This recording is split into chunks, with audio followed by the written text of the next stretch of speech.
წვრილმანებზე ნუ ნერვიულობ. Don't sweat the small stuff. ამ წიგნთან ერთი ძალიან მარტივი რამ შემახსენა, ის რაც ალბათ ყოველდღიურად ყველა ჩვენგანს აქვს, წვრილმანებზე ნერვიულობა. მაგალითად, თუ ავტობუსზე დაგაგვიანდათ, ან ვიღაცამ არ მოვწერათ, ან კიდევ ის რომ სახლში რაღაც დაგეღვარათ. აი ამ ყველაფერს ჩვენ ძალიან დიდ ენერგიას ვახარჯავთ, ასევე დროს და ავტორი ამბობს, რომ ნუ დახარჯავთ ასეთ რაღაცეებზე თქვენს დროს და ენერგიას, რადგანაც შეგეძლიათ უფრო პროდუქტიულ რამეზე გამოიყენოთ. ნერვიულობთ წვრილმანებზე, ზრდით პრობლემებს ჩვენს თავში და ამ დროს ვკარგავთ ყველაზე მთავარს, სიმშვიდეს. სიმართლე ის არის, რომ ყველაფერი დიდი პრობლემა არ არის. ჰკითხე საკუთარ თავს.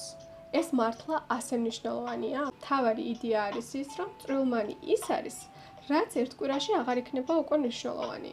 როცა წვრილმანებზე აღარ ნერვიულობთ, ცხოვრება უფრო მშვიდი, ნათელი და მსუბუქია.